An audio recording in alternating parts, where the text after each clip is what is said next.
Okay friends, once again welcome to the YouTube channel. अभी हम Indian constitution की series को आगे बढ़ाएंगे। पार्ट थर्ड में हम पहुंचे हैं। इंडियन कॉन्स्टिट्यूशन के आर्टिकल 15 कवर करेंगे आज।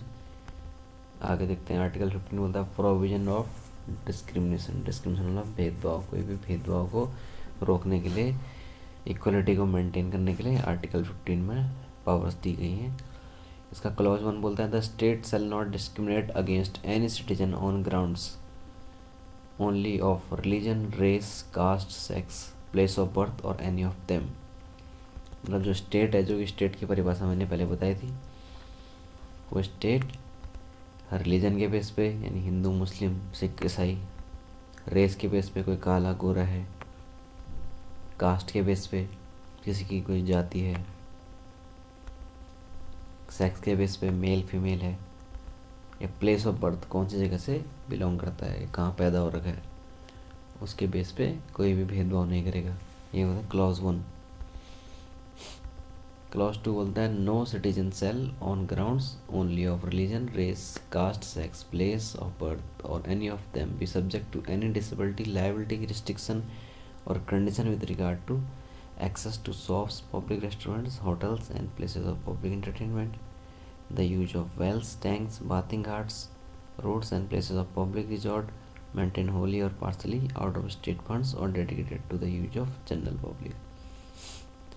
इसमें क्या बोल रहा है, जो सिटीजन है, इससे पहले स्टेट की बात की थी, यहाँ पे बात कर रहा है सिटीजन की। यानी जो भी सिटीजन है वो किसी पे भेदभाव नहीं करेगा, नागरिकों पे भेदभाव नहीं करेगा अपने।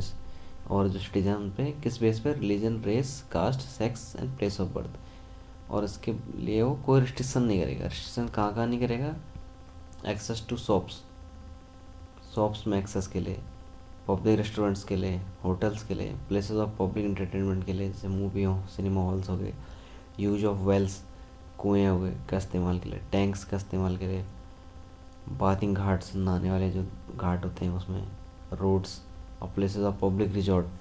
तो कोई भी पब्लिक रिजॉर्ट है जो पार्सली या फुली, यानी कुछ पैसे या फुली उसको है गवर्नमेंट के अंडर, स्टेट फंड के अंडर आ रहा है, तो उसमें एक्सेस, उसका एक्सेस रोक नहीं सकता, वहाँ जाने से नहीं रोक सकता। किस ग्राउंड पे, religion, race, caste, sex and place of birth, इनके बेस पे किसी को नहीं रोक सकता।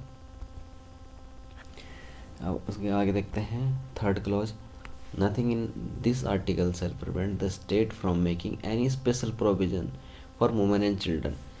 तो ये कहना चाह रहा है कि यहाँ पर डिस्क्रिमिनेशन की बात की जा रही है, पर वुमेन और चिल्ड्रन के लिए कोई अगर स्पेशल कुछ नियम लाए जाएँ, जैसे हम बोलते हैं कि मेट्रो में जो पहला डिब्बा है वो वुमेन के लिए रिजर्व रहेगा, कोई ख़ास सीट है जो वुमेन के लिए रिजर्व रहेगी, वुमेन की सेफ्टी को देखते हुए बच्चों के लिए कुछ नियम बनाए गए हैं, तो वो नियम बनाए जा सकते हैं। ये पॉजिटिव डिस्क्रिमिनेशन बोला जाता है, ये समाज की भलाई के लिए। कोई भी नियम कानून हमेशा समाज की भलाई के लिए किए जाते हैं। तो आगे देखते हैं। तो इसमें बोलता है स्टेट प्रोविजन बना सकता है किसके लिए, वुमेन एंड चिल्ड्रन के लिए। आर्टिकल 15 का क्लॉज 4 देखते हैं। इसमें बोला नथिंग इन दिस आर्टिकल और in clause 2 of article 29 shall prevent the state from making any special provision for the advancement of any socially and economically backward classes of citizens or for scheduled castes and scheduled tribes।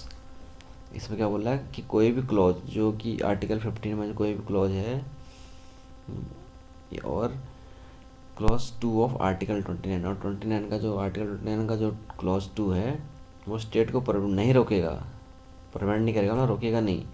किसके लिए, कोई भी special provision बनाने के लिए, किन के advancement के लिए, कोई socially and economically backward classes हैं, शेड्यूल कास्ट, शेड्यूल ट्राइब्स हैं, इनके लिए स्पेशल कानून बनाए जाते हैं, इनकी अपलिफ्टमेंट के लिए, इनके एडवांटेज के लिए, ताकि ये जो आम जो कास्ट वाले लोग हैं उनकी बराबरी में इनका अपलिफ्टमेंट हो सके या आ सके, तो उसके लिए ये डिस्क्रिमिनेशन नहीं माना जाएगा। ठीक है।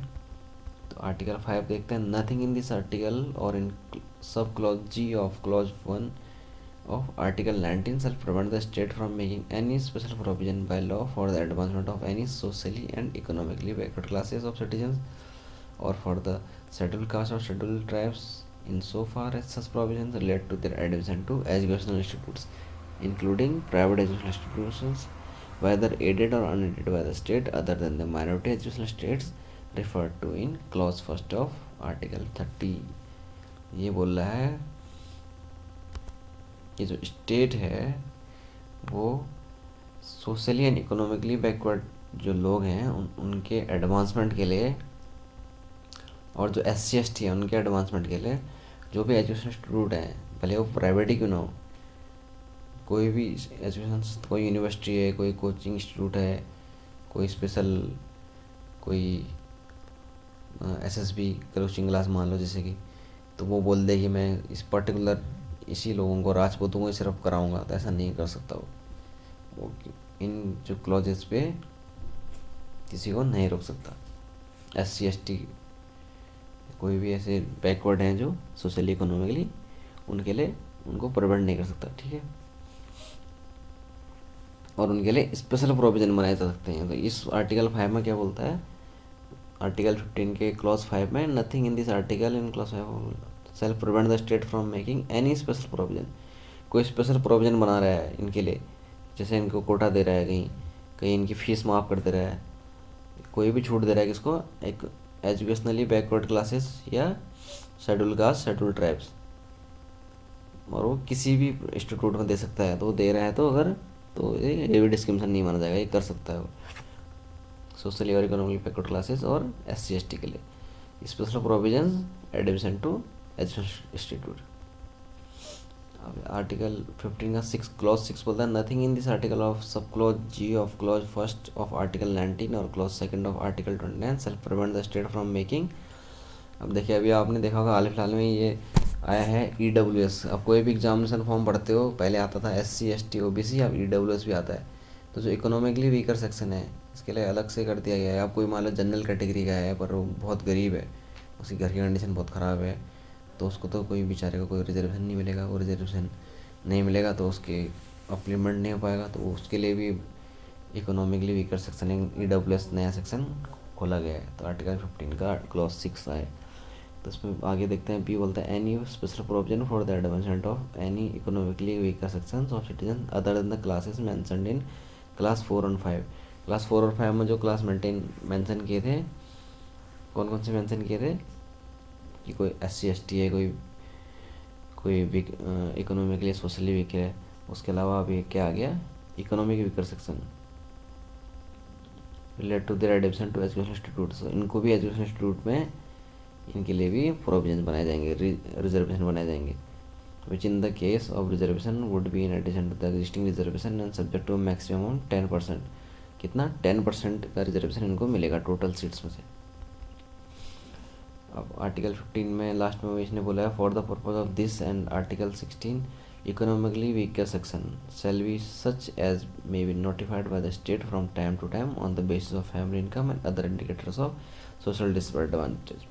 इसका मतलब क्या है कि जैसे जैसे कि महंगाई बढ़ती रहती है, अभी मान लो स्टेट ने कोई फिक्स किया है कि 8,000 पर मंथ सैलरी से कम है वो इकोनॉमिकली वीकर सेक्शन, एग्जांपल दे रहा हूँ। तो आगे क्या है, आने वाले टाइम में महंगाई बढ़ जाएगी, तो 8,000 नॉर्मल हर बंदे के पास रहेंगे, तो वो उसको रिवीजन हो जाएगा। तो इसलिए लास्ट में ये दिया गया है कि for the purpose of this and article 16 economically weaker section shall be such as may be notified by state from time to time on the basis of family income and other indicators of economical disadvantage। Other indicator कौन कौन से हैं, ज़मीन जायदाद के base पे, तो ये बाद में रिवीजन होगा इनमें। आर्टिकल 15 में आगे देखते हैं, हिंदी में देखते हैं, धर्म, मूल वंश, जाति, लिंग या जन्मस्थान के आधार पर विषेद का प्रतिषेध। राज्य किसी नागरिक के विरुद्ध के केवल धर्म, मूल वंश, जाति, लिंग, जन्मस्थान या इनमें से किसी के आधार पर कोई विभेद नहीं करेगा। मैंने पहले बताया, धर्म, मूल वंश, जाति, लिंग या जन्मस्थान के आधार पर कोई भी भेदभाव नहीं करेगा। दूसरा है, कोई नागरिक केवल धर्म, अभी पहले क्या राज्य का है, राज्य नहीं करेगा, अभी क्या नागरिक नहीं करेगा। कोई नागरिक केवल धर्म, मूल वंश, जाति, लिंग, जन्मस्थान या इनमें से किसी के आधार पर दुकानों में, सार्वजनिक भोजनालयों में, मान ली कोई दुकानों बोलेगा कि भाई इस दुकान में मत आओ, आप तो इस पर्टिकुलर जगह से बिलोंग करते हो। सार्वजनिक भोजनालयों में, होटलों में, कहीं ये नहीं बोल सकता कि इसी कास्ट के लोग आएंगे। सार्वजनिक मनोरंजन स्थानों में, जैसे सिनेमा हॉल हो गया, पूर्णतः भागीदार राज्य निधि से पोषित या साधारण जनता के प्रयोग के लिए समर्पित कुएं। कोई कुएं में बोलेगा कि भाई यहाँ तो आप पानी मत निकालो। तालाबों, स्नान घाटों, सड़कों और सार्वजनिक समागम। आप किसी का पर्सनल कुआं है घर में हो तो रोकेगा आपको, वो नहीं है। ये सार्वजनिक समागम के लिए अगर कोई है, सार्वजनिक बनाया गया है तो उसमें नहीं रोक, आपको ऐसा नहीं कि रोक देगा वो किसी बेसिस पे। 3 है, इन अनुच्छेद की कोई भी बात राज्य को स्त्रियों और बालकों के लिए कोई विशेष उपबंध करने से निवारित नहीं करेगा। अब स्त्रियों और बालकों की सेफ्टी के लिए, जैसे कि मैंने पहले बताया था, उसमें कुछ कर रहा है तो उसको भेदभाव नहीं बढ़ जाएगा। इस अनुच्छेद की या अनुच्छेद 29 के खंड 2 की कोई बात राज्य के सामाजिक और शैक्षिक दृष्टि से पिछड़े हुए नागरिकों में किन्हीं वर्गों की उन्नति के लिए या अनुसूचित जातियों और जनजातियों के लिए कोई विशेष उपबंध करने से निवृत्त नहीं करेगा। तो जो पिछड़े लोग हैं उनके लिए भी ये पॉजिटिव वे में कुछ अगर कुछ स्टेप उठा रहा है तो उसको डिस्क्रिमिनेशन में नहीं आएगा। 5वां है, इस अनुच्छेद में कुछ भी नहीं है या अनुच्छेद 19 के खंड 1 के उपखंडों जी में किसी भी सामाजिक और शैक्षणिक रूप से पिछड़े वर्ग के नागरिकों की उन्नति के लिए या अनुसूचित जाति के लिए राज्य को कोई विशेष प्रावधान बनाने से नहीं रोका जाएगा। या अब तो अनुसूचित जनजाति के ऐसे विशेष प्रावधान निजी शिक्षण संस्थान, ये शिक्षा 5वां शिक्षा के लिए, शिक्षण संस्थानों के लिए, शिक्षण संस्थानों सहित शैक्षिक संस्थानों में उनके प्रवेश से संबंधित है। कहीं पे आप प्रवेश लेना चाहते हो, चाहे राज्य द्वारा सहायता प्राप्त हो या अनधिकृत अन्य अल्पसंख्यक शैक्षणिक संस्थानों के अलावा अनुच्छेद 30 के खंड 1 में निर्दिष्ट है। तो 5वां बोल रहा है कि कोई भी जो पिछड़ा है वो उसके लिए कोई भी कानून बनाया जा सकता है उनके शिक्षण संस्थानों में उनके एडमिशन के लिए। 15 का 6 बोलता है, इस अनुच्छेद 19 के खंड 1 के उपखंड 6 या अनुच्छेद 29 के खंड 2 की कोई बात राज्य को, पहला बोलता है खंड 4 और खंड 5 में उल्लिखित वर्गों से भिन्न नागरिकों के आर्थिक रूप से दुर्बल EWS होता है जो इकोनॉमिकली वीकर सेक्शन, किन्हीं वर्गों की उन्नति के लिए कोई भी विशेष उपबंध करने से निवृत्त नहीं करेगा। और आगे बोलता है खंड 4 और खंड 5 में उल्लिखित रोगों से भिन्न नागरिकों के आर्थिक रूप से दुर्बल किन्हीं वर्गों को उन्नति के लिए कोई भी विशेष उपबंध करने से वहाँ निर्वारित नहीं करेगा, जहाँ तक ऐसे उपबंध ऐसी शैक्षणिक संस्थानों में जिसके अंतर्गत अनुच्छेद 30 के खंड 1 में निर्दिष्ट अल्पसंख्यक शैक्षणिक संस्थान। अल्पसंख्यक शैक्षणिक संस्थान क्या है? मान लो कोई अल्पसंख्यक है, जैसे मान लो अल्पसंख्यक धार्मिक बेस पे, जैसे मान लो मदरसे हैं तो अल्पसंख्यक शैक्षणिक संस्थानों में आ जाते हैं। से भिन्न प्राइवेट, वो इसमें लागू नहीं है उनके लिए वो नियम। से भिन्न प्राइवेट शैक्षणिक संस्थानों भी हैं, चाहे वो राज्य द्वारा सहायता प्राप्त वाले हों या सहायता न पाने वाले प्रवेशों से संबंधित है, जो आरक्षण की दशा में विद्यमान आरक्षणों के अतिरिक्त तथा प्रत्येक प्रवर्ग में कुल स्थानों के अधिकतम 10% के अत्याधीन होगा। यानी इकोनॉमिकली वीकर सेक्शन है, जो आर्थिक रूप से दुर्बल लोग हैं उनको रिजर्वेशन मिलेगा। पर ऐसा नहीं कि आप किसी मदरसे में जाके बोल दो कि मुझे भी 10% दे दो, मैं हिंदू कास्ट का हूँ, मैं हिंदू रिलीजन का हूँ, तो आपको नहीं मिलेगा वहाँ पे, क्योंकि वो अल्पसंख्यक संस्थान है। आगे देखते हैं, अनुच्छेद 15 में स्पष्टीकरण दिया है, इस अनुच्छेद और अनुच्छेद 16 के प्रयोजनों के लिए आर्थिक रूप से दुर्बल वर्ग वह होंगे जो राज्य द्वारा कुटुंब की आय और आर्थिक लाभ के अन्य सूचकों के आधार पर समय समय पर अधोसूचित किए जाए। समय समय पर, जैसे भी मैंने पहले बताया, महंगाई बढ़ गई या कुछ ऐसे नए प्रोविज़न आ गए तो उसमें संशोधन होगा। तो यहाँ अनुच्छेद 15 होता है समाप्त। कोई भी आपको क्वेश्चन और क्वेरी होगी कमेंट बॉक्स में ज़रूर बताइए। लाइक शेयर सब्सक्राइब करिए। आपको कोई और किताब या कुछ पढ़ने की ज़रूरत ही नहीं है अगर आप ये रेगुलर यूट्यूब चैनल फॉलो करेंगे।